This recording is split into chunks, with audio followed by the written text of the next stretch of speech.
be very clear. The government of Qatar, the Qatari family, has offered to donate this plane to the United States Air Force, where that donation will be accepted according to all legal and ethical obligations. It will be retrofitted to the highest of standards by the Department of Defense and the United States Air Force. This plane is not a personal donation or a gift to the President of the United States. And everyone who wrote that last week should go and correct their stories, because this is a donation to our country and to the United States Air Force. As for a timeline, because it is the United States Air Force that's accepting the plane, I can bring it to them for specifics. The President, frankly, has nothing to do with it. It's the Air Force whose project to do they want. Well, let me start right there. I know you've raised concerns about this gift of this Qatari jet. He says the Qataris are giving it simply because they've decided to donate something because of all the wonderful things that we've done for them in the past. Do you buy that the Qataris don't expect anything in return for a $400 million gift? I guess, first of all, I think my fear is that it detracts from a largely successful trip where the president's talking about opening up and doing more trade with the Middle East, which is a good thing, particularly amidst all the protectionism and directing away from trade that we've had going on. I would say that we sell more arms than any other country in the world. We are the largest arms merchant in the entire world, and a lot of those arms go to Gulf sheikdoms and monarchies like the Qataris. Those decisions are made by the executive branch. We have a veto power in Congress, and I've been part of vetoing or trying to veto arms before to Qatar as well as to Saudi Arabia over human rights abuses. So could it color the perception of the administration if they have a $400 million plane to be more in favor of these things? Perhaps. It at least gives the appearance of a conflict of interest. I don't think it's worth the headache, and I think it's detracting from a largely successful trip to the Middle East, which includes a lot of good things as far as expanding trade. He also said it's a perfectly legal transaction. Do you see it that way? I know you raised questions about the emoluments clause. I think it sort of depends on how the transaction is set up. Is there a possibility that, could they donate it back to Boeing and Boeing sells it to us? There's a lot of ways this could be arranged, but I think what set up signals that people were concerned about was that it was going to be temporarily part of the government and then it was going to the president's library when the president retires. So I think all of those things could be fixed, could be corrected. There probably is a perfectly legal way, but right now it's raised more questions than I think it's worth. Okay. The $400 million private jet that the government of Qatar gifted to Donald Trump, it was initially designed back in 2012 for the former Qatari prime minister. But it sounds like the expensive jet was just more trouble than it's worth. According to a new report in Forbes, quote, while many have speculated the Qataris have offered Trump the luxurious plane to curry favor with the famously transactional president, there may be a simpler rationale. They just don't want it anymore. The royals have failed to sell the plane, which was put on the market in 2020. Giving it away could save Qatar's rulers a big chunk of change on maintenance and storage costs. Making Trump happy would be an added bonus. See, it turns out no one wanted to buy Qatar's hand-me-downs, with Forbes noting the massive, highly customized planes with idiosyncratic interior decorating are not easy to sell. One aerodynamics expert telling the outlet, quote, the market is incredibly illiquid for a jet like this. In fact, the planes are so difficult to get rid of that one aviation blog actually called it way back in 2020, all right, when the Qataris first put this jet up for sale. Quote, I can't imagine Qatar will find a buyer for this plane, so one has to wonder who this 747-8 will be gifted to. Looks like Qatar finally found a sucker to pawn it off to. Kristen, I've never been a fan of American presidents criticizing America on foreign soil. And to have the president in Saudi Arabia questioning America's global war on terror and describing it as nation building and interventionist, I thought was a disservice to generations of Americans who wore the uniform, who took the fight to our enemy, in Afghanistan and in Iraq. Particularly giving that speech in Saudi Arabia, where 15 of the 19 9/11 hijackers hailed from, and not including Osama bin Laden. I I thought was unfortunate.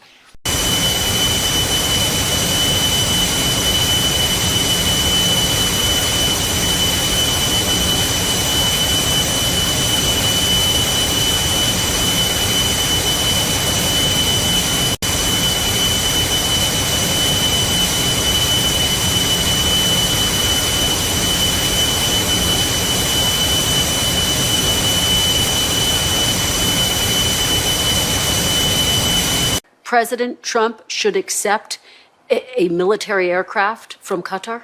Well, I think first we've got to remember who Qatar is. We've got a military base there. I have members of our immediate family that have deployed to the region. But Qatar has a long history of playing both sides. They support Hamas. They supported Al-Qaeda. My hope is the president reconsiders it. I think if Qatar wants to make a gift to the United States, they ought to take that $400 million and plow it into infrastructure on our military base. Of course, also there are very real constitutional issues. The Constitution prohibits public officials from accepting a present, in the words of the Constitution, a present from a foreign state. A $400 million luxury plane gifted to the President of the United States right as he is going over to negotiate potentially sensitive security arrangements with the Gulf countries. Every American, every Republican, every supposed national security advocate in the Senate should be outraged by this. We could look the other way, or we could join together, Republicans and Democrats, to stand up for this country and do something about it. This isn't America first.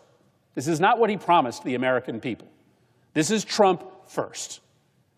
He is willing to put our nation's security at risk, take unconstitutional bribes, just so he can fly himself and his Mar-a-Lago golf buddies around the world in gold-plated luxury planes gifted to him by foreign governments, all while at the same time he tells Americans that they should be okay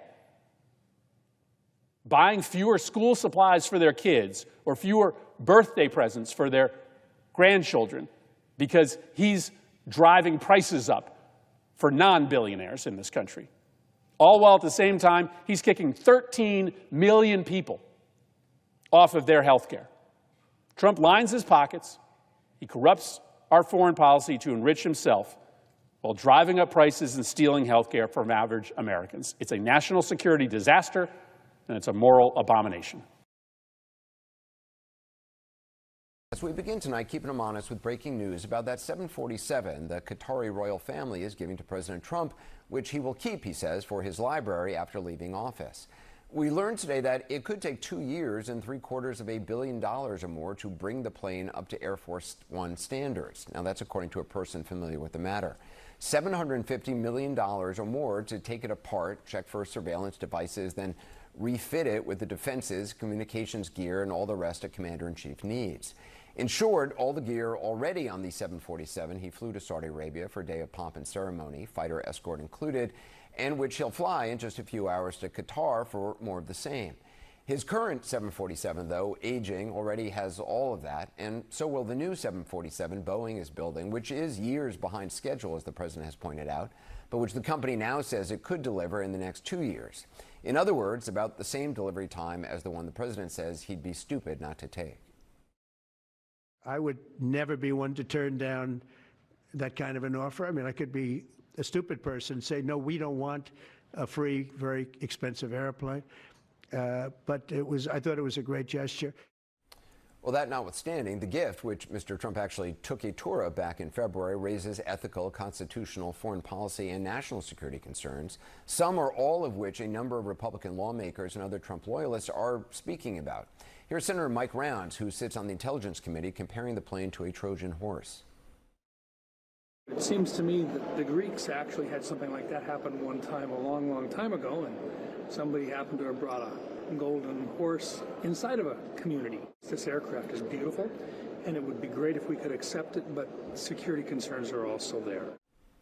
Well, Senator John Cornyn, also on the Intelligence Committee, said off camera, I just know that our adversaries are pretty creative at planting all sorts of listening devices and other sensors, so I'd be very concerned about that. Senator Lisa Murkowski, also off camera, said when you get something of that value from a country, one typically thinks that there's something in it for the country that is offering it. So I think there's certainly a lot of questions. Senator Rand Paul is opposed on ethical grounds. There is a provision in the Constitution that says you can't do this. I think it's not worth the appearance of impropriety. Whether it's improper or not, I don't think it's worth it. Other GOP lawmakers, though, are showing less firmness in their views on the matter. Senator Josh Hawley says he'd prefer a made-in-America plane, which, other than the interior done by a French design firm, it is. Senator Tom Tillis seems to be approaching the question as the management consultant he once was. And then you got to work through the cost-benefit of it, right? I mean, we're in a world of Doge, so we got to figure out whether it's worth upfitting or writing a check, selling it, and writing a check to the Treasury and help us with our debt reduction. Well, Majority Leader John Thune, on the other hand, would not weigh in at all because it seems it's just not real to him yet. I don't think there's anything official out there. This is a hypothetical, and I'm sure that if and when there is, it's no longer a hypothetical. I can assure you there will be plenty of scrutiny of whatever that arrangement might look like. Senator Joni Ernst tried a version of the old "I haven't seen the tweet" answer, telling CNN's Monteraju, "I haven't heard specifics about the plane. I don't know anything about it." As for Democrats, there's widespread criticism, of course, with Senate Majority Leader Schumer saying he is placing a blanket hold on all Justice Department political nominees until he receives answers on the plane. However, that hold can be overcome by a simple majority, which Republicans now hold. And some Republican lawmakers, such as Montana Congressman and former Trump Interior Secretary Ryan Zinke, he's apparently not worried. Do you have any ethics concerns or constitutional concerns? Well, I'm glad Pam Bondi stepped in and looked at it from a legal point of view, which is helpful. You know, again, I'll go back. This must be one heck of a plane, because he was on Air Force One. I've been on Air Force One. To me, it's a nice plane. Evidently, remember who President Trump is. He's a billionaire businessman from New York. He doesn't sleep in a sleep bag overnight. You know, he's making deals, and I think it's transactional to him. He looks at it and goes, hey, it's a better airplane. His comment was, you'd be stupid not to take it. I think that's from a business point of view, because he is a business guy. He goes out and, you know, he's making deals everywhere, and he's Mr. Deal Maker. Well, keeping him honest, you may remember that as Interior Secretary, he was found to have broken ethics rules while in office by the department's Inspector General. The congressman's seal of approval or not, there is criticism as well from some of the president's biggest backers in the right-wing media world. Taking sacks of goodies from people who support Hamas, the Muslim Brotherhood, Al Jazeera, all the rest, that's not America first. Like, please define America first in a way that says you should take sacks of cash from the Qatari royals who are behind Al Jazeera. It just isn't America first in any conceivable way. So back to the original question. Is this good for President Trump? Is it good for his agenda? Is it good for draining the swamp and getting things done? The answer is no, it isn't. It isn't. If you want President Trump to succeed, this kind of skeezy stuff needs to stop. Laura Loomer, another fierce Trump loyalist, says she cannot support the president on this, but his staunchest critic might just come from out of the past, namely from Donald Trump. Writing about President Obama in 2012, his tweet reads, "How many illegal foreign donations will Obama collect this final week?" Another scandal ignored by the liberal media. Trump's sons are going to be the platform on which, I mean, you can't make this stuff up, Dean. There are dictators around the world looking at Trump going, this guy knows what he's doing. This is the kind of corruption we dream of doing. And like, what's remarkable about the Qatari plane, in the emoluments clause, it says you can't get anything from a king, a prince, or a foreign country. This is all three. Not into one plane. He's got everything. He's a king, a prince, and a foreign country. Give him a plane to fly around. No one, we've never heard of another president accepting a massive plane of $400 million from another country to play. You play with it for a few years, see if you like it, and you can buy it or not. Of course it's a bribe. It's transactional. Everything about the guy is transactional. So this is what's going on. And by the way, his kids just started a whole bunch of for-profit business enterprises in that whole UAE, United Emirates area, and Saudi, and Gulf course. America is for sale to Donald Trump. We are living in a third world country. That's what it looks like. If you saw another country, you go, that's a corrupt country. If you say about America, you'd be right. We came from Saudi Arabia, where we have another great man over there that's a friend of yours. And you two guys get along so well and like each other. You sort of remind me a little bit of each other, if you want to know the truth. They're both tall, handsome guys that happen to be very smart. But he's also a very special guy, and it's good to see all the relationships forming in the Middle East. because the Middle East is really being talked about all over the world, and we're having a lot to do with it. We're helping a lot, but they're doing a tremendous job. So I just want to thank everybody very much for being here. I want to thank the media. The media has been very fair, actually, and it's a great honor to be with you. This is, you take a look at this room. This room is the real deal. That's called white marble. It's very hard to buy. Believe me, I know very well, because you try to buy it, you can't buy it. And you just take a look at what you have here. It's been incredible what you've been able to build as a nation. Air Force One as the Oval Office in the air. We would not let a foreign contractor build the Oval Office, especially one that's funded by the government of that foreign country. More importantly, everyone needs to understand this is just a plane. And Donald Trump put the words Air Force One on top of it. And we know this because this plane, as we understand the specifications, doesn't have encrypted comms, a missile defense, EMP shielding, a medical suite, and most importantly, mid-air refueling. And why do we do mid-air refueling? Because the plane is for continuity of operations and continuity of government if something bad happens. This is just a plane. It was a gift. And they're just saying it's Air Force One because that's what Donald Trump does. But Air Force One is more than just a plane.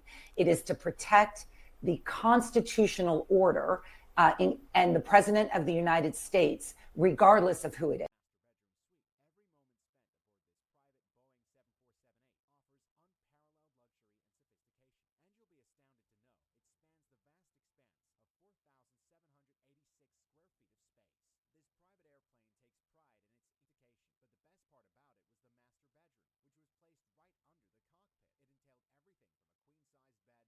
On Qatar, has Qatar asked for anything in exchange for that $400 million luxury jumbo jet? And how can the American people be so sure that they will not in the future? Well, I think what happens with the plane is that, you know, we're very disappointed that it's taking Boeing so long to build a new Air Force One. You know, we have an Air Force One that's 40 years old. And if you take a look at that compared to the new plane of the equivalent, you know, stature at the time, it's not even the same ballgame. You look at some of the Arab countries and the planes they have parked alongside of the United States of America plane. It's like from a different planet. And it's close to 40 years old, might be more than 40 years old now. And we, when I first came in, I signed an order to get it built. I took it over from the Obama administration. They had originally agreed. I got the price down much lower. And then when the election didn't exactly work out the way that it should have, a lot of work was not done on the plane because a lot of people didn't know. They made change orders that were so stupid, so ridiculous. And it ended up being a total mess, a real mess. And when I came back, I said, by the way, what's going on with the Boeings that are coming in? Well, sir, they're way behind. And they are. They're way behind. They were way behind. Another mess that I inherited from Biden. And it's going to be a while before we get them. And I think Qatar, who has really, we've helped them a lot over the years in terms of security and safety. I think they, and very, very nicely, and I have a lot of respect for the leadership and for the leader, Qatar. And I think they knew about it because they buy Boeings. They buy a lot of Boeings. And they knew about it. And they said, we would like to do something. And if we can get a 747 as a contribution to our Defense Department to use during a couple of years while they're building the other ones, I think that was a very nice gesture. Now, I could be a stupid person and say, oh, no, we don't want a free plane. We give free things out. We'll take one, too. And it helps us out because, again, we're talking about we have 40-year-old aircraft. The money we spend, the maintenance we spend on those planes to keep them tippy-top is astronomical. You wouldn't even believe it. So I think it's a great gesture from Qatar. I appreciate it very much. I would never be one to turn down that kind of an offer. I mean, I could be a stupid person and say, no, we don't want a free, very expensive airplane. But I thought it was a great gesture. And I think it was a gesture because of the fact that we have helped and continue to, we will continue to, all of those countries, Saudi Arabia, the UAE, Qatar, and others. We keep them safe. If it wasn't for us, they probably wouldn't exist right now. And I think this was just a gesture of good faith. And I don't get it. Someday it'll be like Ronald Reagan. They decommission them. You know, they get to a certain age, they decommission them. It'll go to my library. They're talking about going to my library in years out. But I thought it was a great gesture. And it's something that was done by Ronald Reagan. They actually decommissioned the plane, and he put it in his library. And it actually has made the library, I think, a Boeing 707. It's actually made the library more successful. So it was good. Do you plan to use the plane after you leave office? No, I don't. No, it would go directly to the library after I leave office. I wouldn't be using it. No. Well, Ali, let's start with that $400 million Qatari plane, Mar-a-Lago in the sky. There's a national security danger because we're taking a plane to scratch Donald Trump's itch that could be, according to intelligence experts, compromised. So we have a complex relationship with Qatar, which also has close ties to Hamas, a terrorist organization that targets America. And then when you look at this $2 billion investment by a UAE, another Gulf state-backed fund, in the Trump business, World Liberty Financial, there's many people who've lost money on that, ordinary investors, apropos of your opening, like a pyramid scheme, while large investors make money. You know, these planes, the plane that you're on right now is almost 40 years old. And when you land and you see Saudi Arabia and you see UAE and you see Qatar and you see all these, and they have these brand new Boeing 747s mostly, and you see ours next to it, this is like a totally different plane. It's much smaller, it's much less impressive, as impressive as it is. And, you know, we're the United States of America. I believe that we should have the most impressive plane. So anyway, so they said to me, we would like to, in effect, we would like to make a gift. You've done so many things, and we'd like to make a gift to the Defense Department, which is where it's going.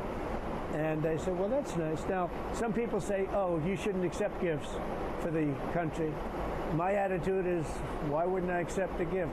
We're giving to everybody else. Why wouldn't I accept a gift?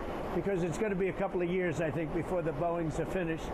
But I was told that you wanted to address the gift that Qatar is giving to the U.S. government, to the Defense Department of this jet. Well, I see that this story is making a big story in the news. Look, we've been always there for the U.S. We've been a reliable ally for the U.S. and it's something between the Ministry of Defense in Qatar and the Department of Defense, and it's in the discussion between them and under legal review. Unfortunately, I see that this story is taking a different direction and is being more politicized while it's a normal government-to-government deal. Yeah, as you know, the president's own party, there are some members who think it's unseemly or it doesn't look right. You know, the president has said numerous times it's going to the Defense Department. It will be retrofitted for Air Force One while these other Boeing jets are delayed for Air Force One. And he said only a fool would not accept this gift on behalf of our country. Right. First of all, we bought this airplane from an American company. It's basically part of a cooperation that we've been doing a lot together between Qatar and the United States. So I don't see a point out of this. Did you all talk about it today? No, actually, we didn't bring it up at all. You know, the critics, obviously, say that Qatar spends a lot of money on a lot of things to try to have an influence in the U.S. The Free Press wrote that Qatar has spent almost $100 billion to establish its legitimacy in Congress, American colleges and universities, U.S. newsrooms, think tanks, and corporations, and billions into purchases of American-made weapons and business investments ranging from U.S. real estate to energy plants. They're very active inside the U.S. And some people look at that as saying trying to buy influence or make up for something you're doing in the region. How do you address that?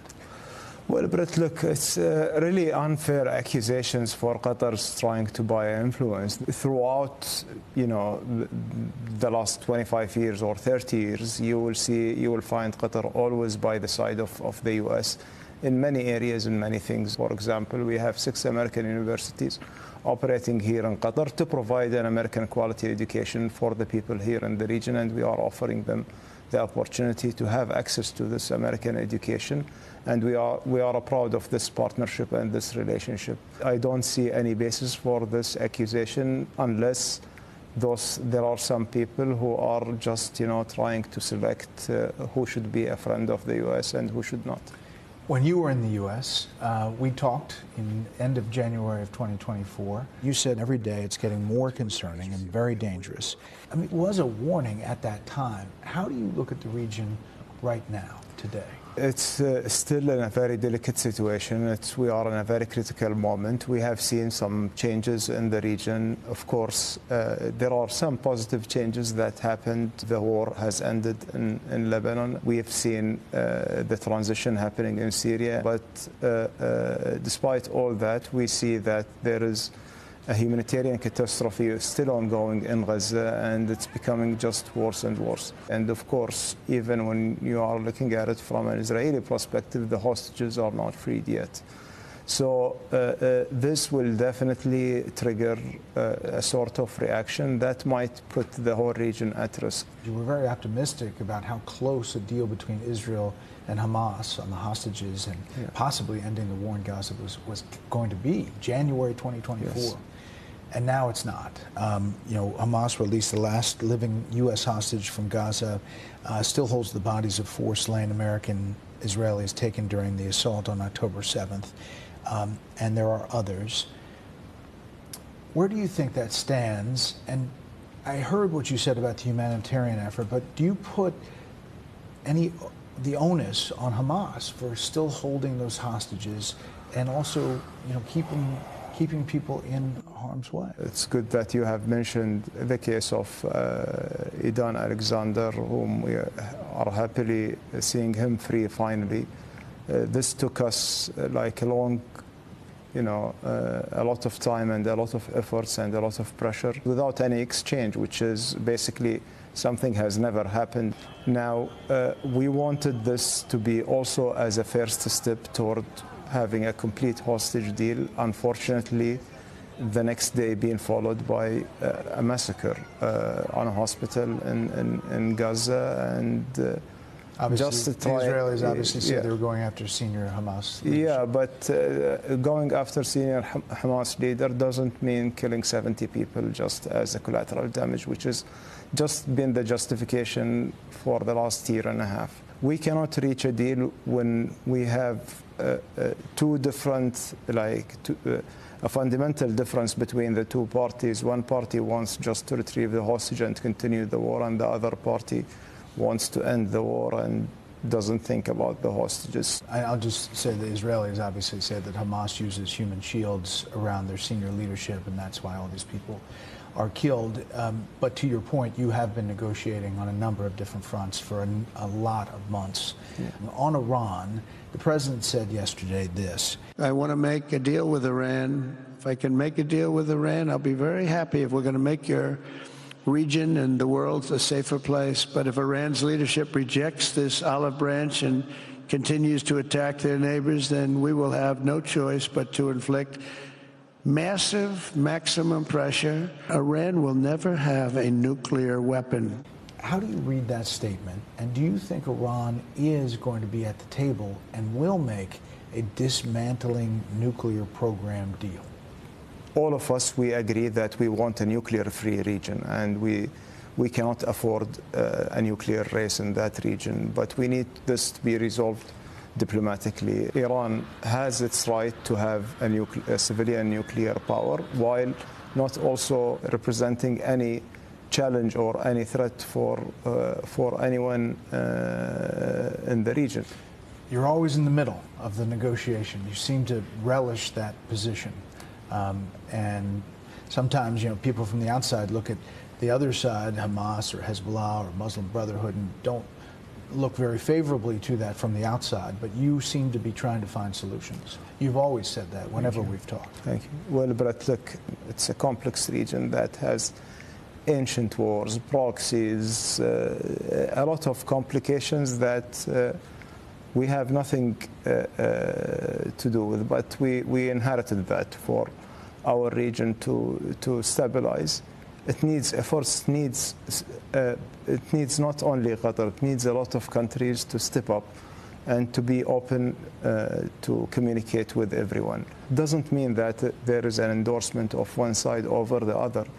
It's the contrary. Qatar has been trying our best to be a fair mediator, and I believe that all of us in the GCC, we would like to see other countries also being stabilized, because they will be a stabilizing factor for us. Mr. Prime Minister, we really appreciate the time. Shukran. Thank you. Good to see you. Thank you very much. Good to see you, Brett. Thank you. Mr. President, what do you say to people who view that luxury jet as a personal gift to you? Why not leave it behind? You're ABC fake news, right? Why Because not? only ABC, well, a few of you would. Let me tell you, you should be embarrassed asking that question. They're giving us a free jet. I could say, no, don't give us, I want to pay you $1 billion or 400 million or whatever it is. Or I could say, thank you very much. You know, there was an old golfer named Sam Snead. Did you ever hear of him? He won 82 tournaments. He was a great golfer. And he had a motto: when they give you a putt, you say, thank you very much. You pick up your ball and you walk to the next hole. A lot of people are stupid. They say, no, I insist on putting it. And then they putt it and they miss it. And their partner gets angry at them. You know what? Remember that, Sam Snead. When they give you a putt, you pick it up and you walk to the next hole and you say, thank you very much. Respectfully, sir, as a businessman, some people may look at this and say, have you ever been given a gift worth millions of dollars and then not received anything? It's not a gift to me, it's a gift to the Department of Defense. And you should know better, because you've been embarrassed enough, and so has your network. Your network is a disaster. ABC is a disaster. Here is the... Let's be very clear. The government of Qatar, the Qatari family, has offered to donate this plane to the United States Air Force, where that donation will be accepted according to all legal and ethical obligations. It will be retrofitted to the highest of standards by the Department of Defense and the United States Air Force. This plane is not a personal donation or a gift to the President of the United States. And everyone who wrote that last week should go and correct their stories, because this is a donation to our country and to the United States Air Force. As for a timeline, because it is the United States Air Force that is accepting the plane, I would defer you to them for specifics, because the President, frankly, has nothing to do with it. It's the Air Force's project to take on. Pretty early Saturday, but let me just insert myself into a story. And then there's Bruce Springsteen, who's turning off the tunes to preach like James Comey. In my home, the America I love, the America I've written about, that has been a beacon of hope and liberty for 250 years, is currently in the hands of a corrupt, incompetent, and treasonous Bruce, deep breath. this is that moment, okay? On Wednesday, I was in Manchester with Bruce Springsteen in concert, who was just brilliant. The opening of his concert had some words to say, which I'm now sure you're familiar with, with regards to the current President of the United States of America. I uploaded that to my X account, and quite a few people picked up the clip and have been running with it.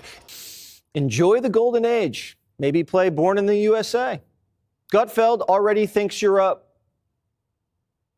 And they're getting, by doing that, as you see with Springsteen, who is a for doing that in another country and not doing it in America, he is including Fox News. So I thought I would just insert myself into the particular angle that Fox News are taking on it, in terms of, obviously, they're of the opinion that someone like Kid Rock has got a bigger status than Bruce Springsteen.